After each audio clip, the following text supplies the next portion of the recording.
남편이 무정자증이어서 정자를 기증받았는데 흑인이 나올 줄 꿈에도 몰랐어요. 병원을 고소해야 할 것 같아요. 기다리고 기다리던 첫 손자가 태어난 날, 제 기대와 달리 딱 봐도 한국인이 아닌 아이가 태어난다면 여러분은 어떻게 하실 건가요? 며느리의 외도를 의심했지만 다행히도 그건 아니었습니다. 제 아들이 무정자증이어서 어쩔 수 없이 정자기증을 통해 애를 낳았는데 제가 크게 낙심할까봐 미처 말을 못했다고 했습니다. 하지만 다른 인종의 정자를 기증받을지 며느리도 몰랐다고 하는데 이거 병원에서 책임져야 하는 거 아닌가요? 이렇게 태어난 아이는 무슨 잘못이며 저희가 무슨 말을 해야 할까요? 무료 구독 누르고 지금 어디서 듣고 계신지 댓글로 알려주세요. 그리고 좋아요를 눌러주시면 오늘 하루 큰 행운이 찾아옵니다. 오늘의 이야기 시작하겠습니다. 네, 안녕하십니까. 진행을 맡은 한미래입니다. 2024년 가을 한 대학병원 분만실. 새벽 4시 32분 3.2kg의 건강한 남자아이가 태어났습니다. 간호사가 아이를 닦아내고 있었습니다. 유리창 너머에서 남편 태호 씨의 표정이 굳었습니다. 시어머니 미경 씨가 유리창에 더 가까이 다가갔습니다. 아이의 피부색이 보였습니다. 갈색빛이 도는 부모와는 확연히 다른 색이었습니다. 저기요, 혹시 아기 바뀐 거 아니에요? 간호사는 손목 밴드를 확인했습니다. 아닙니다. 확실합니다. 미경 씨가 다시 물었습니다. 그럼 저게 우리 아이 맞나요? 태호 씨는 분만실 안으로 들어갔습니다. 아내 수진 씨가 아이를 안고 눈물을 흘렸습니다. 놀람이 먼저 왔고 침묵이 뒤따랐습니다. 2년 전으로 돌아갑니다. 태호 씨는 결혼 후 무정자증 진단을 받았습니다. 1년간 치료했지만 실패했습니다. 의료비만 1,500만 원이 들었습니다. 2023년 여름 부부는 난임 상담센터를 찾았습니다. 3가지 선택지가 제시됐습니다. 입양, 기증 정자 시술, 자녀 없이 살기. 태호 씨는 말했습니다. 입양은 어머니가 받아들이기 어려우실 겁니다. 혈연을 중요하게 생각하시거든요. 수진 씨가 물었습니다. 그럼 기증 정자는요? 그건 적어도 낳은 아이잖아요.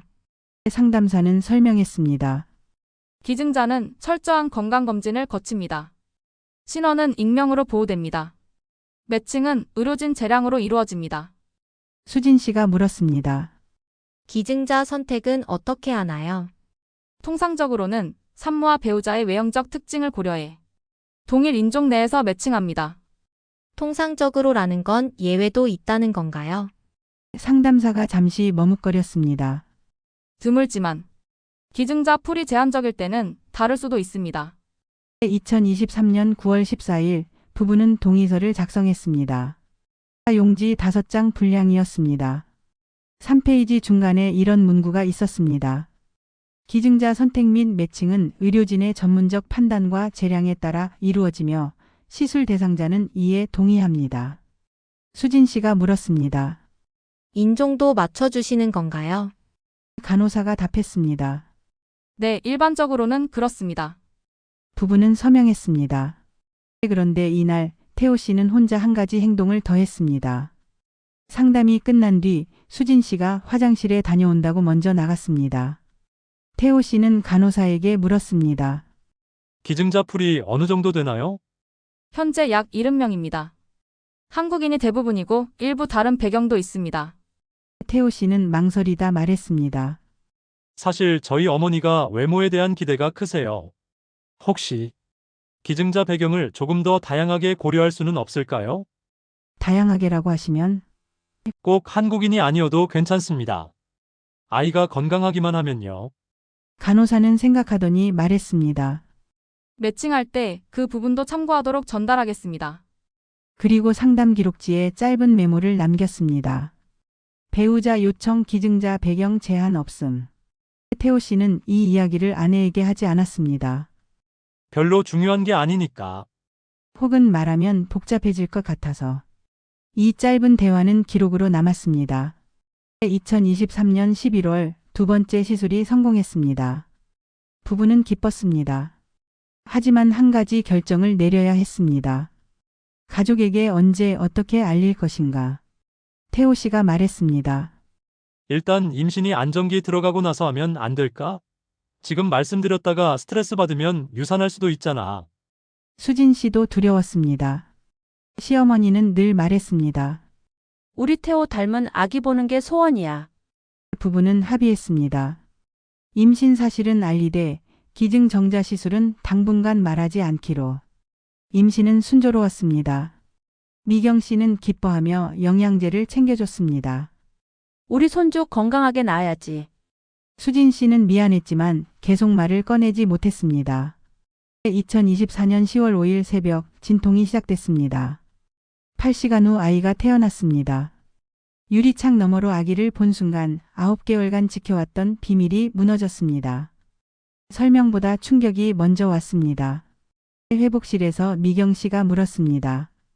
설명 좀 해주겠니? 수진 씨가 천천히 말했습니다. 태호가 무정자증이에요. 그래서 기증정자로 시술 받았습니다. 침묵이 흘렀습니다. 미경 씨가 물었습니다. 그걸 왜 나한테 숨겼니? 어머니 놀라실까 봐요. 나는 손주 얼굴만 보고 싶었어.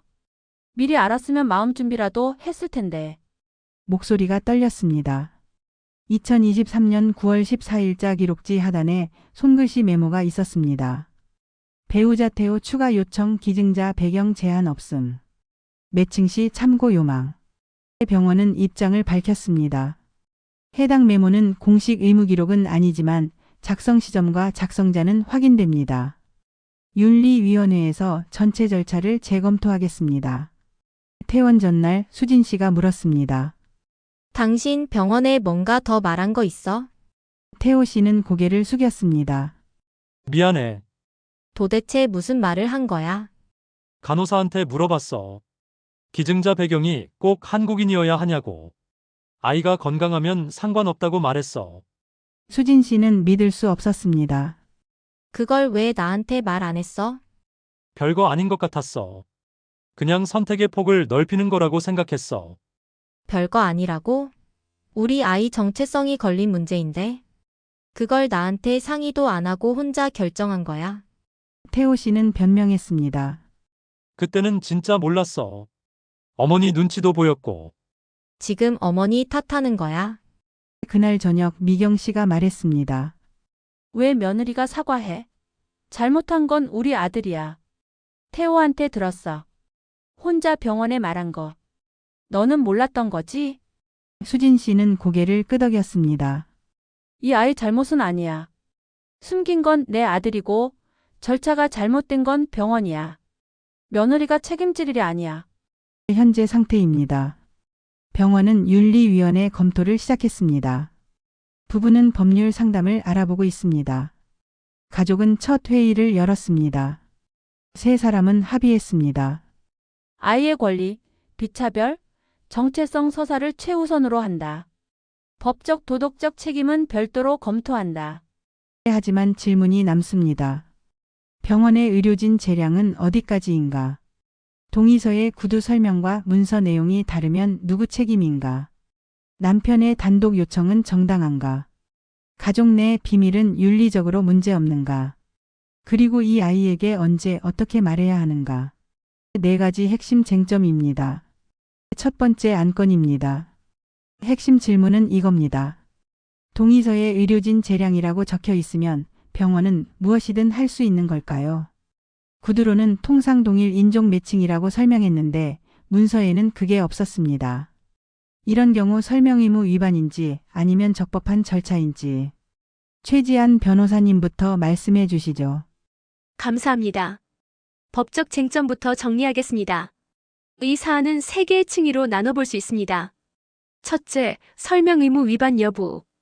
둘째, 동의 범위 일탈 여부. 셋째, 손해배상 가능성입니다.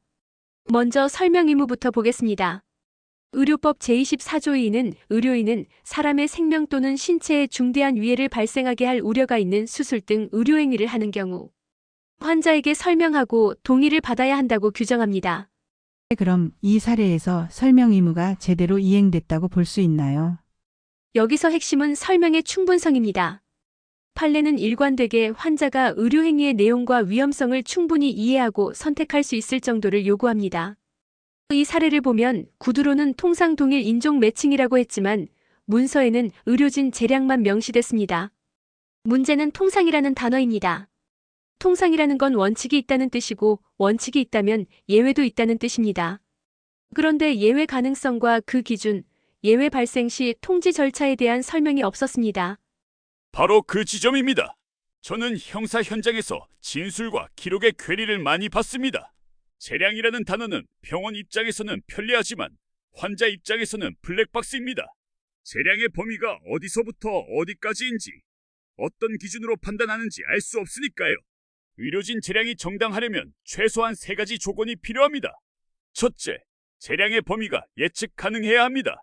둘째, 재량 행사의 기준이 합리적이어야 합니다. 셋째, 재량 행사 결과를 사후에 검증할 수 있어야 합니다. 구체적으로 설명해 주시죠. 예측 가능성이란 게 뭔가요? 환자가 이 정도까지는 가능하구나라고 예상할 수 있는 범위입니다. 예를 들어볼게요. 동의서에 의료진 재량으로 수술 시간을 조정한다고 적혀 있다고 칩시다. 환자는 아침 수술이 오후로 미뤄질 수 있겠구나 저 정도는 예상할 겁니다. 하지만 다음 주로 연기될 수 있겠구나까지는 예상 못합니다. 이 사례도 마찬가지입니다. 통상 동일 인종이라는 설명을 들었다면 환자는 키나 체형에서 약간 차이가 날 수는 있겠구나 정도는 예상합니다. 하지만 인종 자체가 달라질 수 있겠구나는 예상 못합니다. 맞습니다. 그래서 법원은 설명 의무 위반을 판단할 때 환자의 합리적 기대를 기준으로 삼습니다. 이 사례에서 부부의 합리적 기대는 동일 인종 내 매칭이었습니다. 구두 설명이 그 기대를 형성했고 문서가 그걸 반박하지 않았으니까요. 만약 병원이 재량에는 인종 변경 가능성도 포함된다고 명시적으로 설명했다면 달라졌겠지만 그런 설명은 없었습니다. 그럼 병원이 동의서에 재량 조항이 있으니 적법하다고 주장하는 건 설득력이 없다는 건가요? 부분적으로만 설득력이 있습니다. 동의서 문구 자체는 적법합니다. 의료진 재량이라는 표현도 문제 없습니다. 하지만 동의서는 문서만으로 완성되지 않습니다. 동의서 작성 과정에서 이루어진 구두 설명, 상담 내용, 환자의 질문과 의료진의 답변, 이 모든 게 동의의 내용을 구성합니다. 법원도 동의서에 서명했다는 사실만으로 설명 의무가 이행됐다고 볼 수 없다고 여러 번 판시했습니다. 덧붙이자면 병원의 진짜 문제는 예외 상황에 대한 고지부재입니다. 만약 상담사가 이렇게 말했다면 어땠을까요? 통상적으로는 동일 인종으로 매칭합니다. 다만 기증자 풀의 상황에 따라 예외가 발생할 수 있고 그런 경우 시술 전에 다시 연락드려 추가 동의를 받겠습니다. 이 한 문장만 있었어도 지금 같은 분쟁은 없었을 겁니다. 기록으로 남기고 절차로 보호하는 게 핵심입니다. 그럼 병원이 지금 취할 수 있는 입장은 뭔가요? 병원은 크게 2가지 입장을 취할 겁니다. 첫째, 절차상 하자는 없었다. 동의서에 재량 조항이 명시돼 있고 부부가 서명했다. 의료진은 전문적 판단에 따라 매칭했다. 둘째, 손해가 발생하지 않았다. 아이는 건강하게 태어났고 시술 목적은 달성됐다. 환자가 주장하는 손해는 정신적 충격일 뿐 법적 손해로 인정되기 어렵다. 그 주장이 받아들여질까요? 부분적으로는 받아들여질 수 있습니다. 특히 2번째 주장, 즉 손해 범위에 관해서는 병원이 유리합니다. 법원은 생명의 탄생 자체를 손해로 볼 수 없다는 입장을 견지하고 있습니다. 아이의 존재 자체는 손해가 아니고 따라서 양육비 같은 걸 손해배상으로 청구할 수 없다는 겁니다. 다만 이 사례는 조금 다릅니다. 부부가 주장하는 손해는 아이가 태어난 것 자체가 아니라 설명과 다른 방식으로 시술이 진행된 것, 즉 자기 결정권 침해입니다. 이 경우 손해배상은 주로 위자료 형태로 인정되며 통상 수백만 원에서 수천만 원 사이입니다. 실무적으로 조언하자면 부부는 지금 3가지를 동시에 진행해야 합니다. 첫째, 병원에 공식적으로 진료 기록 전체 열람을 요청하십시오. 동의서, 상담 기록, 매칭 기록 모든 걸 확인해야 합니다. 둘째, 윤리위원회 검토 과정에 적극 참여하십시오. 의견서를 제출하고 필요하면 면담을 요청하십시오. 셋째, 변호사와 상담해서 법적 옵션을 정리하십시오. 기록을 먼저 확보하는 게 모든 절차의 출발점입니다. 정리하겠습니다. 병원의 의료진 재량은 무제한 권한이 아닙니다. 재량에도 예측 가능성, 합리성, 검증 가능성이 필요합니다. 구두 설명과 문서 내용이 다르면 환자의 합리적 기대를 기준으로 판단합니다. 손해배상은 주로 자기결정권 침해에 대한 위자료 형태이고 아이의 존재 자체는 손해가 아닙니다. 그리고 중요한 건 모든 절차의 시작은 기록 확보입니다. 다음 안건으로 넘어가겠습니다. 두 번째 안건입니다. 법적으로는 시어머니에게 알리지 않아도 문제가 없을 수 있습니다. 하지만 관계는 법만으로 작동하지 않습니다. 9개월간 비밀을 유지한 것, 그리고 비밀이 충격적인 방식으로 드러난 것. 이게 가족관계에 어떤 영향을 미칠까요? 서가은 교수님부터 말씀해 주시죠. 감사합니다. 가족 심리학 관점에서 말씀드리겠습니다. 비밀의 심리적 메커니즘을 이해해야 합니다. 비밀은 크게 세 가지 기능을 합니다. 첫째, 통제감을 줍니다. 내가 정보를 관리하고 있다는 느낌. 둘째, 일시적 안정을 줍니다. 지금 당장은 충돌을 피할 수 있다는 안도감. 셋째, 보호감을 줍니다. 상대방을 충격에서 지켜주고 있다는 생각. 하지만 이 세 가지 기능은 모두 단기적입니다. 장기적으로는 정반대의 결과를 낳습니다. 어떤 결과인가요? 첫째, 통제감은 환상입니다. 비밀은 언젠가 드러나게 돼 있고 드러나는 순간 통제권을 완전히 잃습니다. 이 사례가 정확히 그렇습니다.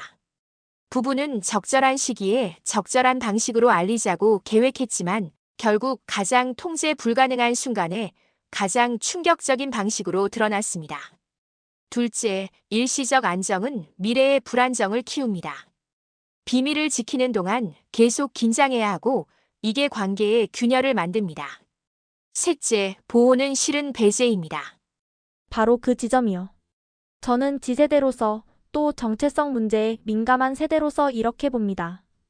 보호라는 이름의 배제가 가장 상처가 커요. 이 사례를 보면 며느리와 아들은 시어머니를 보호하려고 비밀을 유지했어요. 하지만 시어머니 입장에서는 어떨까요? 내 손주에 관한 중요한 정보를 9개월간 나만 몰랐다. 이건 보호가 아니라 배제예요. 그리고 배제는 소속감을 파괴합니다. 소속감이 구체적으로 무슨 의미인가요? 소속감은 나도 이 가족의 일원이고 중요한 사람이며 존중받는다는 느낌이에요. 소속감의 핵심 요소 중 하나가 정보 공유입니다. 가족 내에서 중요한 정보가 공유될 때 우리는 내가 신뢰받고 있구나라고 느껴요. 반대로 중요한 정보가 나만 배제된 채 공유될 때 나는 신뢰받지 못하는구나라고 느끼죠. 시어머니가 느낀 건 바로 이거예요. 시어머니의 말을 다시 보세요. 미리 알았으면 마음 준비라도 했을 텐데. 핵심은 미리 알았으면이에요.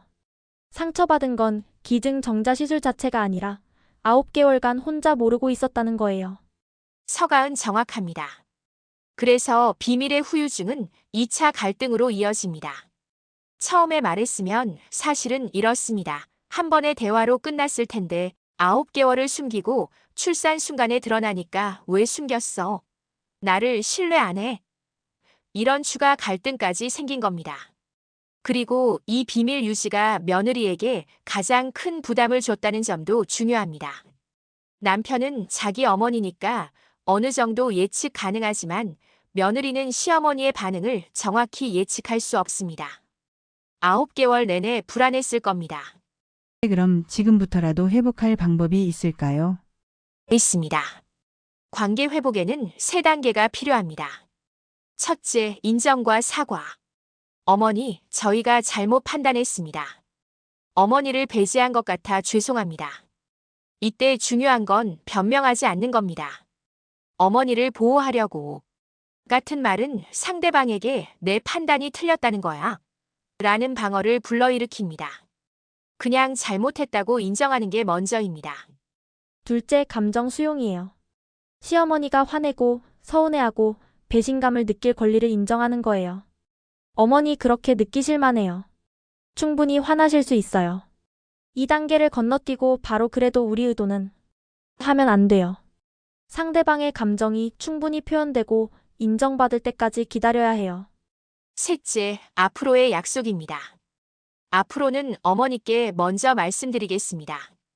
아이에 관한 중요한 결정은 함께 상의하겠습니다. 구체적인 행동 계획을 제시하는 겁니다. 예를 들어 매주 일요일 저녁에 가족 회의를 합시다 같은 구체적 제안이 신뢰를 회복합니다. 그런데 한 가지 더 복잡한 지점이 있습니다.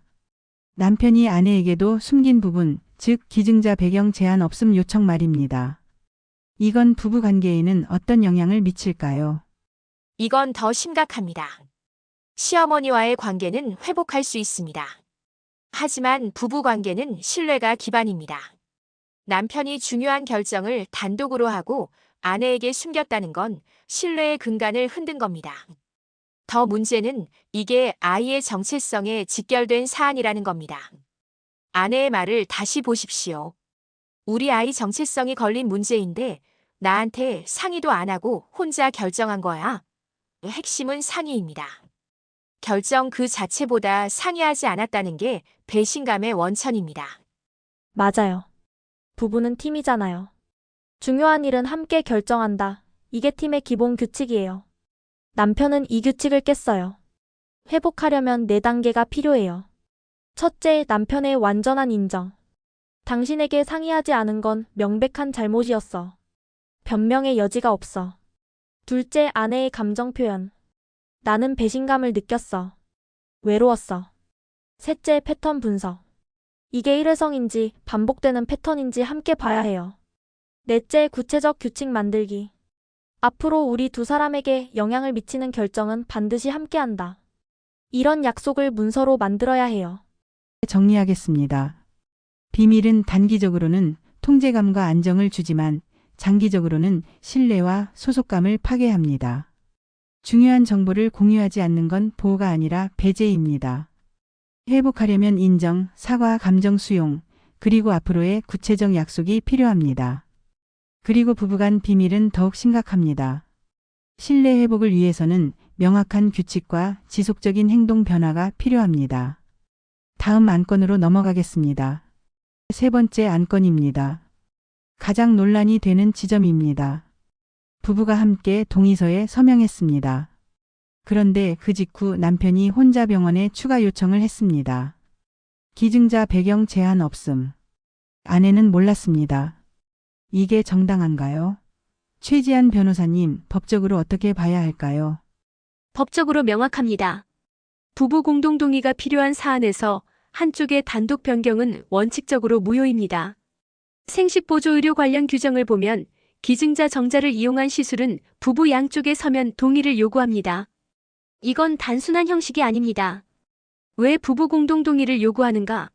태어날 아이가 두 사람 모두의 아이이고 따라서 두 사람 모두 동등하게 결정에 참여해야 하기 때문입니다. 그런데 남편은 세부 사항을 변경한 거라고 주장할 수도 있지 않을까요? 그게 핵심 쟁점입니다. 무엇이 세부 사항이고 무엇이 본질적 사항인가? 이 사례를 보면 인종 배경 변경은 아이의 외형, 정체성, 가족의 사회적 경험 전체에 영향을 미칩니다. 이건 세부 사항이 아니라 본질적 사항입니다. 그리고 설령 세부 사항이라고 하더라도 변경 시에는 상대방에게 알리고 재동의를 받았어야 합니다. 계약법의 기본 원칙입니다. 생활 언어로 말씀드릴게요. 저도 방송 계약하면서 비슷한 거 많이 봐요. 계약서의 큰 틀은 이렇게라고 쓰고 서명받은 다음 그런데 작은 거 하나만 바꿀게요 하면서 본질을 바꾸는 경우요. 예를 들어볼게요. 결혼식 계획 세웠어요. 야외 결혼식 50명 규모 캐주얼 분위기로 합의했어요. 그런데 한쪽이 혼자 장소 호텔로 바꿨어라고 하며요. 장소는 세부사항 아니야 라고 할 수 있나요? 안 되죠. 장소가 전체 분위기, 비용, 손님 구성 다 바꾸니까요. 정확한 비유네요. 그럼 남편의 요청이 본질 변경이라고 볼 수 있나요? 민도겸 명백해요. 기증자 배경 제한 없음이라는 건 동일 인종이 아닐 수도 있다는 뜻이에요. 이게 아이 외형에 미치는 영향은 절대적이죠. 우리 사회에서 외형, 특히 인종적 외형은 정체성과 직결돼요. 아이가 학교 가고 사회생활하고 정체성 형성하는 전 과정에 영향을 미쳐요. 이걸 세부사항이라고 할 수는 없어요. 법적으로 더 중요한 지점이 있습니다. 실제로 남편의 요청이 최종 매칭에 얼마나 영향을 미쳤는지가 중요합니다. 만약 병원이 그 요청을 고려하지 않고 원래 기준대로 매칭했다면 남편의 행위는 미수에 그칩니다. 하지만 지금 정황상으로는 영향을 미쳤을 가능성이 높습니다. 상담 기록지에 매칭 시 참고 요망이라고 적혀 있으니까요. 그리고 병원도 이런 단독 요청을 받았을 때 상대방에게 확인했어야 합니다. 그럼 앞으로는 어떻게 해야 할까요? 부부가 이런 일을 방지하려면 명확한 원칙 세워야 해요. 저는 디테일도 공동결정 원칙을 제안해요. 큰 틀만 함께 결정하고 세부는 각자 알아서. 이게 안 돼요. 특히 아이 집, 돈처럼 두 사람 삶에 근본적 영향 미치는 사안에서는요. 디테일이 삶을 바꿔요. 집 산다고 해요. 강남에 아파트 사자고 합의했어요. 그런데 한쪽이 혼자 27평 계약했어라고 하면요. 나는 34평 생각했는데 싸움 나요. 병원도 부부 공동동의 보호 절차를 설계해야 합니다. 첫째, 동의서 작성 시 추가 변경 사항이 생기면 반드시 부부 양쪽에게 재확인한다는 조항을 명시합니다. 둘째, 한쪽 배우자가 단독으로 추가 요청을 할 경우 자동으로 상대방에게 통지하는 시스템을 만듭니다. 귀하의 배우자께서 다음 요청을 하셨습니다. 동의하십니까? 이런 확인 절차를 넣는 겁니다. 셋째, 모든 추가 요청과 변경 사항을 문서화하고 부부 양쪽의 서명을 다시 받습니다. 이미 일어난 일입니다. 부부는 이 문제를 어떻게 해결해야 할까요? 3단계 대화가 필요해요. 첫째, 사실 확인. 당신이 병원에 단독으로 요청한 게 맞지? 둘째, 감정 표현. 나는 배신감 느꼈어. 내가 무시당한 느낌이야. 셋째, 원칙 재수립. 앞으로는 어떻게 할까? 둘 다 영향받는 거면 함께 결정하자. 급하면 전화로라도 물어보자. 이걸 적어두세요. A사 한 장에 적어서 냉장고에 붙여두세요. 우리의 결정 원칙. 남편이 진심으로 반성한다면 3가지 행동이 필요합니다. 첫째, 완전한 인정과 사과. 내가 잘못했어. 변명의 여지가 없어. 둘째, 경청. 아내가 감정 표현할 때 끝까지 듣는 겁니다. 중간에 끊지 않습니다. 셋째, 행동 변화. 말만으로는 부족합니다. 앞으로 일주일 동안 모든 결정을 아내와 함께 상의하는 겁니다. 사소한 것까지 전부요. 이런 과도한 상의를 한동안 하면 습관이 됩니다. 정리하겠습니다. 부부 공동 결정 사항을 일방이 변경하는 건 법적으로나 윤리적으로나 정당하지 않습니다. 세부 사항이라는 변명은 통하지 않습니다. 특히 아이의 정체성처럼 중대한 사안은 더욱 그렇습니다. 앞으로는 디테일도 공동결정 원칙을 세워야 합니다. 병원은 부부 공동동의 보호 절차를 만들어야 하고 부부는 명확한 결정 원칙을 함께 만들어야 합니다. 신뢰 회복은 완전한 인정, 충분한 경청, 그리고 구체적인 행동 변화로 가능합니다. 마지막 안건으로 넘어가겠습니다. 4번째이자 마지막 안건입니다. 지금까지 우리는 병원 책임, 가족관계, 부부 신뢰를 다뤘습니다. 하지만 이 모든 논의의 중심에는 한 아이가 있습니다. 이제 질문을 바꿔보겠습니다. 이 아이를 위해 우리는 무엇을 해야 할까요? 장도연님부터 말씀해 주시죠. 저는 형사 현장에서 한 가지를 배웠습니다. 문제의 중심을 바꾸면 해법이 보인다는 것입니다. 지금까지 우리는 누가 잘못했는가를 물었습니다. 이제는 아이를 위해 무엇이 필요한가를 물어야 합니다. 이 질문으로 전환하는 순간 가족이 적이 아니라 팀이 됩니다. 구체적으로 제안하겠습니다. 가족은 2개의 문서를 만들어야 합니다. 첫째, 가족 합의문. 둘째, 정체성 지원 계획.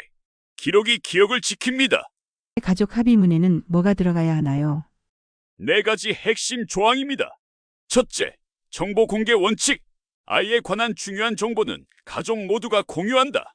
아이가 자신의 출생에 대해 물어볼 때 나이에 맞게 정직하게 답한다. 둘째, 가족 대화 시간. 매주 일요일 저녁 7시 가족이 모여 대화한다. 셋째, 갈등 해결 절차.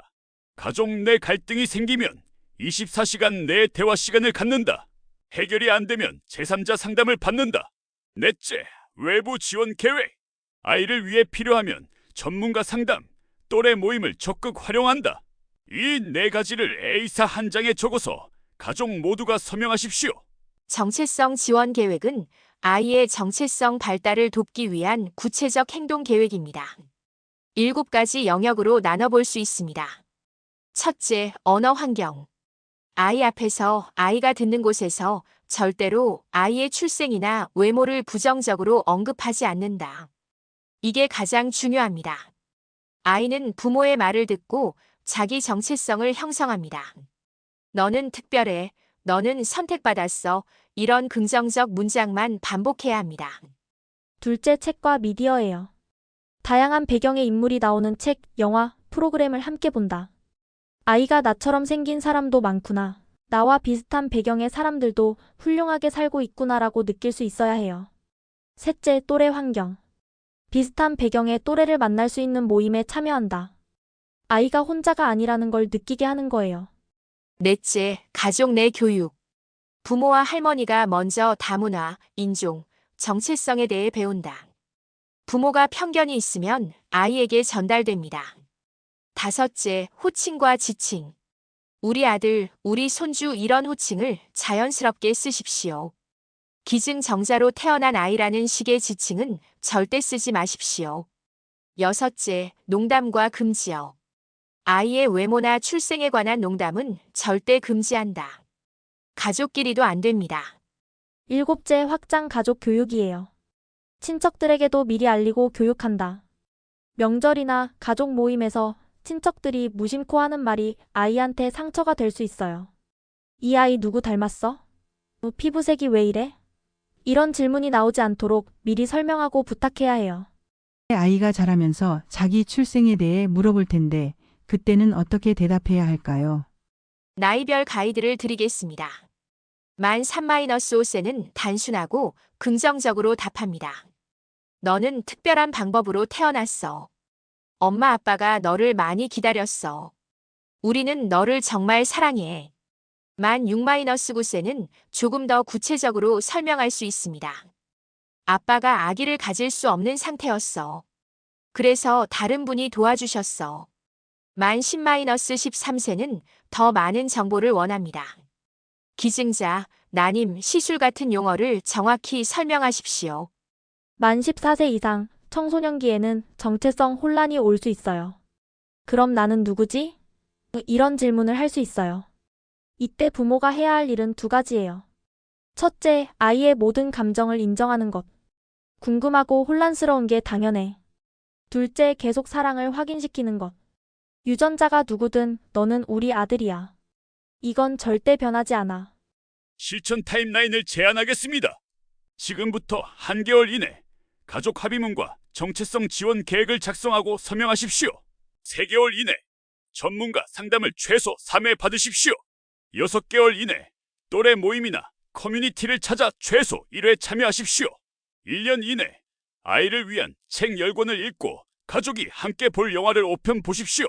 구체적 목표를 정하면 실천이 쉬워집니다. 만약 이 모든 걸 실천하는 게 버겁다면 우선순위를 정하십시오. 가장 급한 건 언어 환경입니다. 오늘부터 당장 시작하십시오. 아이 앞에서 긍정적인 말만 한다. 이것만 지켜도 절반은 성공입니다. 그 다음으로 가족 대화 시간을 만드십시오. 이 두 가지만 확실히 해도 아이는 안전하게 자랄 수 있습니다. 그리고 완벽하려고 하지 마세요. 부모도 사람이에요. 실수할 수 있어요. 중요한 건 실수했을 때 바로 수정하는 거예요. 아, 미안해. 그 말은 잘못됐어. 엄마가 다시 말할게라고 정정하세요. 이런 모습도 아이한테 좋은 교육이에요. 마지막으로 강조하고 싶은 건 이 모든 노력의 목표는 하나라는 겁니다. 아이가 자기 자신을 사랑하고 당당하게 살 수 있게 하는 것. 아이가 10년 후, 20년 후에 나는 특별한 방식으로 태어났지만 그게 나를 정의하지 않아. 나는 내가 선택한 삶을 살고 있어. 그리고 나를 키워준 가족을 사랑해라고 말할 수 있다면 우리는 성공한 겁니다. 정리하겠습니다. 아이를 중심에 두면 가족은 적이 아니라 팀이 됩니다. 2개의 문서가 필요합니다. 가족 합의문과 정체성 지원 계획. 7가지 영역에서 구체적 실천이 필요합니다. 언어 환경, 책과 미디어, 또래 환경, 가족 교육 호칭과 지칭, 농담 금지, 확장 가족 교육. 나이별로 다른 설명 방식이 필요하고 아이의 알 권리를 존중해야 합니다. 완벽할 필요는 없지만 지속적으로 노력해야 합니다. 목표는 하나입니다. 아이가 자기 자신을 사랑하고 당당하게 살 수 있게 하는 것. 오늘 이야기를 정리하겠습니다. 한 가족이 분만실에서 마주한 순간부터 시작했습니다. 예상과 다른 아이의 모습, 그리고 9개월간 숨겨왔던 비밀의 폭로. 여기서 4개의 쟁점이 갈라졌습니다. 첫 번째, 병원의 책임입니다. 의료진 재량이라는 문구가 동의서에 있었지만 구두 설명은 통상 동일 인종 매칭이었습니다. 재량에도 한계가 있습니다. 예측 가능성, 합리성, 검증 가능성, 그리고 예외 발생 시 사전 통지. 이런 절차가 없었다면 병원의 설명 의무 위반 소지가 있습니다. 손해배상은 주로 자기 결정권 침해에 대한 위자료입니다. 아이의 존재는 손해가 아닙니다. 두 번째, 가족 내 비밀입니다. 부부는 시어머니를 보호하려 했지만 결과는 배제였습니다. 비밀은 단기적으로는 통제감을 주지만 장기적으로는 신뢰와 소속감을 파괴합니다. 회복하려면 인정과 사과, 감정 수용, 그리고 앞으로의 구체적 약속이 필요합니다. 세 번째, 사전 합의의 비대칭입니다. 부부 공동 동의 후 남편이 단독으로 기증자 배경 제한 없음을 요청했습니다. 이건 세부 사항이 아니라 본질적 사항입니다. 아이의 정체성 전체에 영향을 미치는 결정을 한쪽이 혼자 내렸습니다. 앞으로는 디테일도 공동결정 원칙이 필요합니다. 네 번째, 가장 중요한 지점입니다. 아이의 권리와 비차별입니다. 문제의 중심을 바꾸면 해법이 보입니다. 누가 잘못했나가 아니라 아이를 위해 무엇이 필요한가를 물어야 합니다. 2개의 문서가 필요합니다. 가족 합의문과 정체성 지원 계획. 아이 앞에서는 단 하나의 문장만 반복해야 합니다. 우리는 너를 기다렸고 선택했고 사랑한다. 이제 여러분께 묻겠습니다. 만약 여러분이 이 가족이라면 어떻게 하시겠습니까? 만약 여러분이 며느리 수진 씨라면 언제 시어머니께 말씀드리시겠습니까? 시술 결정 직후, 임신 확인 후, 안정기 진입 후, 출산 직전. 각각의 선택에는 이유가 있고 위험도 있습니다. 만약 여러분이 남편 태호 씨라면 간호사가 기증자 배경을 어떻게 할까요? 라고 물었을 때 어떻게 대답하시겠습니까? 일단 아내에게 전화해 보겠습니다. 라고 할까요? 아니면 건강하면 상관없습니다. 라고 즉답할까요? 그 순간의 선택이 10년, 20년을 바꿉니다. 만약 여러분이 시어머니 미경 씨라면 9개월 동안 중요한 정보를 혼자 모르고 있었다는 걸 알았을 때 어떻게 반응하시겠습니까? 화를 내시겠습니까? 서운함을 표현하시겠습니까? 아니면 이제 알았으니 함께 가자고 하시겠습니까? 만약 여러분이 병원이라면 의료진 재량 조항을 어떻게 개선하시겠습니까? 더 구체적으로 명시할까요? 예외 상황. 통지 절차를 만들까요? 부부 공동 제동의 시스템을 도입할까요? 그리고 가장 중요한 질문입니다. 만약 여러분이 이 아이의 부모라면 아이가 10살이 되어 나는 왜 이렇게 생겼어? 라고 물었을 때 무엇이라고 대답하시겠습니까? 어떤 문장으로, 어떤 목소리로, 어떤 표정으로 말씀하시겠습니까? 오늘 이야기에는 정답이 없습니다. 하지만 원칙은 있습니다. 동의는 충분한 정보 위에서 이루어져야 합니다. 비밀은 단기 방어책일 뿐 장기 해법은 아닙니다. 중요한 결정은 함께 내려야 합니다. 그리고 무엇보다 아이를 중심에 두어야 합니다. 해법은 문서로 답합니다. 관계는 언어로 답합니다. 신뢰는 행동으로 답합니다. 그리고 사랑은 시간으로 답합니다. 이 가족에게 필요한 건 4가지 모두입니다. 이 아이는 지금 생후 3개월입니다. 웃기 시작했고 목을 가누기 시작했습니다. 할머니가 안으면 까르르 웃습니다. 엄마 목소리를 알아듣습니다. 아빠가 퇴근하면 눈이 반짝입니다. 이 아이는 사랑받고 있습니다. 앞으로도 사랑받을 겁니다. 그 사랑이 어떤 언어로, 어떤 형태로 전달될지는 이 가족의 선택에 달려 있습니다. 여러분이라면 어떻게 하시겠습니까? 언제 말하고, 무엇을 약속하고 어떤 문장을 준비하시겠습니까? 생각해 보십시오. 그리고 여러분 삶의 중요한 결정 앞에서 오늘 이야기를 떠올려 보십시오. 시청해 주셔서 감사합니다.